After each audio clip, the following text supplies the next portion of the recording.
नमस्कार, मैं हूं रुपेश कुमार। राइट 24 न्यूज में स्वागत है। गोपालगंज जिला के नगर परिषद मीरगंज में सूर्योदय क्लिनिक के पास बरजिमी बाजार लांगड़ा मोड़ मीरगंज के रोड में सर बैठने का कार्य करते हैं। मेरे सामने doctor AK Sharma general physician है, परिचय लेना चाहेंगे। सबसे पहले डॉक्टर साहब, राइट 24 न्यूज में आपका स्वागत है। धन्यवाद।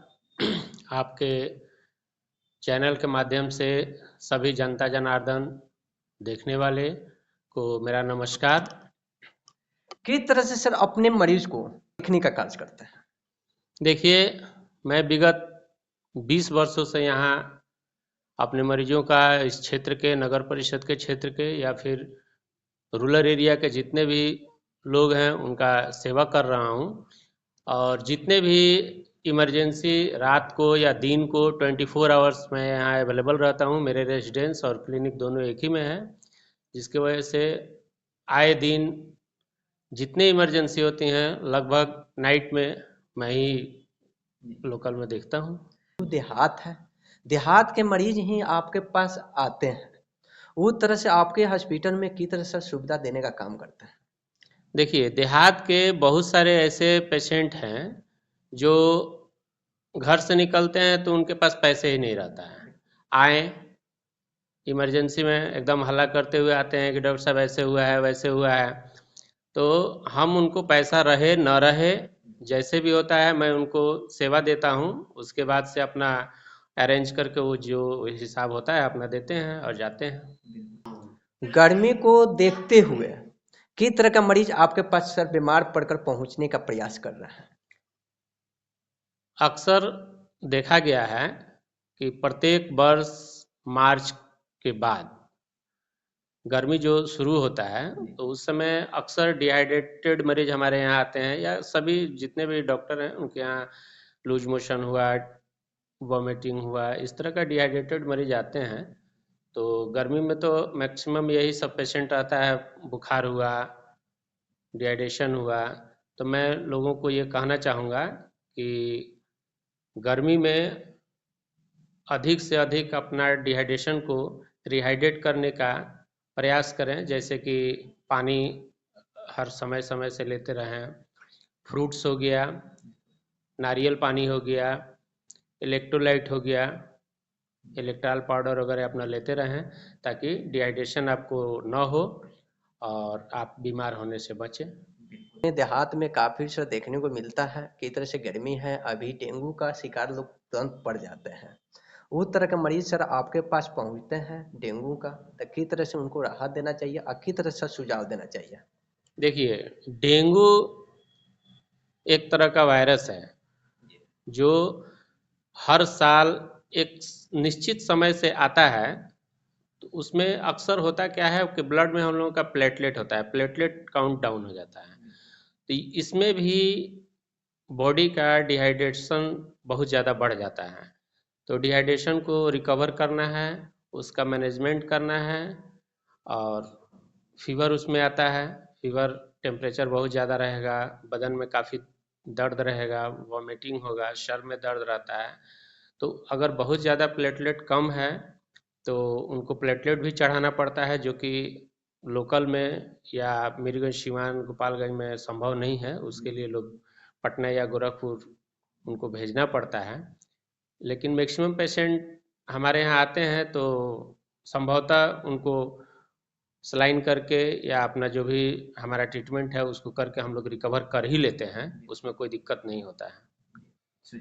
देखिए, मलेरिया पहले बहुत ज़्यादा मिलता था, लेकिन इस समय लोग हर एक तरह से अपना, जब से 2020 में कोरोना आया, कोरोना के बाद से सारे लोग हाइजीनिंग मेंटेन बहुत ज़्यादा करते हैं। तो हाइजीनिंग मेंटेन करने का वजह और मच्छरदानी लगाना, मस्कीटो किट यूज़ करना, ये सब जो होता है तो आप या हम सभी लोग जानते हैं कि मलेरिया मच्छर के काटने से ही होता है। तो मलेरिया बहुत कम इस समय लोगों को मिल रहा है, लेकिन जो भी मलेरिया अगर मिलता है तो उसका इलाज है, हम लोग करते हैं। गांव के खान पान के कारण 45 से 60 साल के एज हो जाता है। उसमें सर दादा दादी चाचा चाची होते हैं, जैसे घुटनों से दर्द से परेशान होते हैं, जैसे गेठिया जैसा बीमारी से भी दर्द से पीड़ित होते हैं। अगर वो तरह का मरीज सर आपके पास आते हैं तो किस तरह से सुझाव देना चाहिए, उसको किस तरह से ट्रीटमेंट करके सही करेंगे?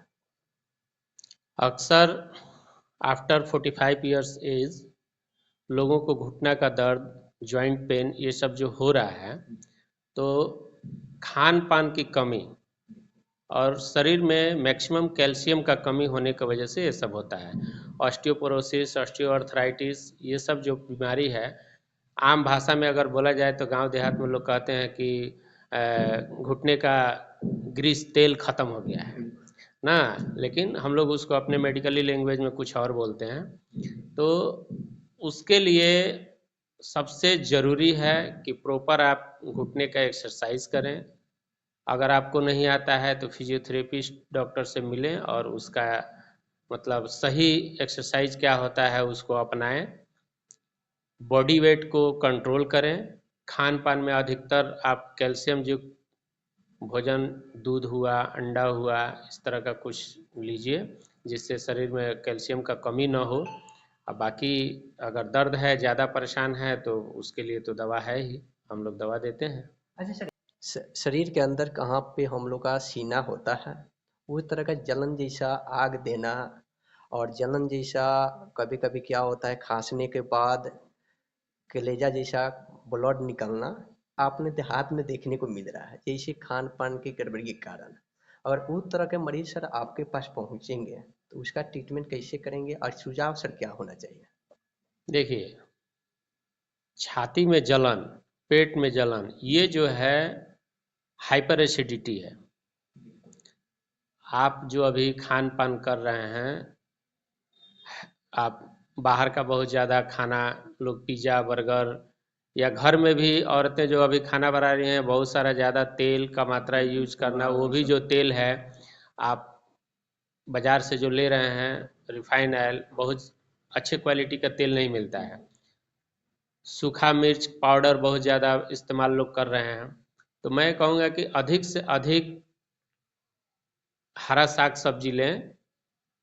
सलाद जो होता है उसमें मतलब 3-4 तरह का जो होना चाहिए। सलाद का मतलब ये नहीं हुआ कि सिर्फ खीरा खा लिए या मूली खा लिए। सलाद का मतलब होता है रंगीन होना चाहिए, लाल, पीला, सफ़ेद, उजला, इस तरह का सब मतलब होना चाहिए। हाँ, गाजर जैसे हो गया, मूली हो गया, खीरा हो गया, प्याज हो गया, तो ये सब लेने से डिहाइड्रेशन जब नहीं रहेगा बॉडी में, गैस नहीं बनेगा, हाइपर एसिडिटी नहीं होगा, तो ये हार्ट बर्न आपका नहीं होगा, पेट में जलन नहीं होगा। हाइपर एसिडिटी का ही रीजन है जो कि हम लोग का कलेजा जलना, या लोग बोलते हैं कि हाँ छाती में जलन हो रहा है, पेट में जलन हो रहा है।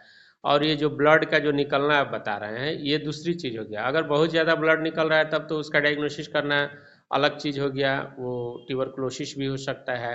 या हल्का फुल्का अगर बलगम, खखार, गाढ़ा जैसा निकल रहा है तो वो, जैसे गला हम लोग का सूख जाता है, तो उसके वजह से भी अगर आप स्पोर्टिंग करते हैं, खखारते हैं, तो थोड़ा सा ब्लड आ सकता है। ये ज़रूरी नहीं है कि मतलब ब्लड आ रहा है मुंह से तो वो ट्यूबरकुलोसिस, टीबी ही हो सकता है, ठीक ना।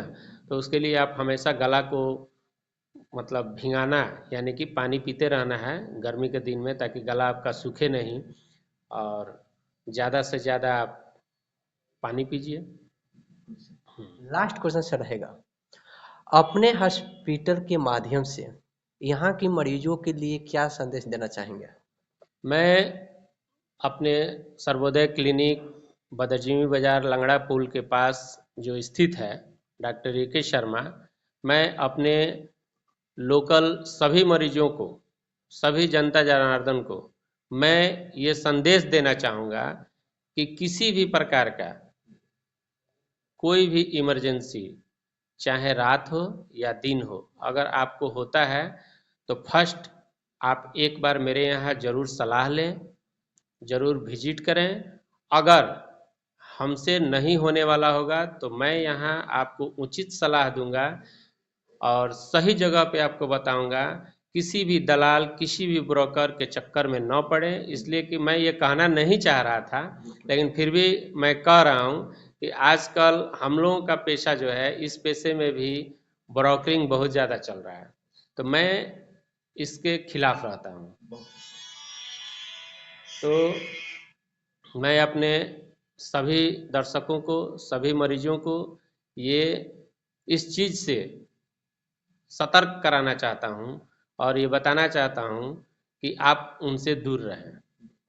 डायरेक्ट संपर्क बनाएं, डायरेक्ट आप हमारे हॉस्पिटल क्लिनिक में आएँ और सेवा लें, और जितना हमसे हो सकेगा बेहतर से बेहतर सेवा मैं आप लोगों को देने का कोशिश करूँगा। अगर हमसे नहीं होने वाला है तो मैं आपको उचित सलाह, उचित जगह पे भेजने का काम करूँगा। देखिए किस तरह से यहाँ पे डॉक्टर AK शर्मा ने एक एक बिंदु पे अपने मरीजों के लिए किस तरह से अपने बात को देने का कार्य किए हैं। एक बार जरूर मेरे कितने सारे जानदार पब्लिक अगर देखते होंगे तो एक बार सर का क्लिनिक पर आप लोग पहुंचे। सर करें, अगर दलालों से बचना होगा डायरेक्ट सर के पास आप लाइए और सेवा लीजिए। यहाँ पे सर ने बेहतरीन जनरल फिजिशियन है, अनेकों प्रकार की मरीजों के लिए देखने का कार्य करते हैं और कम पैसा कम खर्च में बेहतरीन इलाज करने का काम करते हैं। हम एक बार कह देना चाहता हूँ, डायरेक्ट संपर्क करेंगे तो आपके उचित पैसा खर्च होगी और कंप्लीटेड बीमारी ठीक होकर अपने घर वापस चले जाएंगे। आप लोग बने रहें राइट 24 न्यूज में। नमस्कार।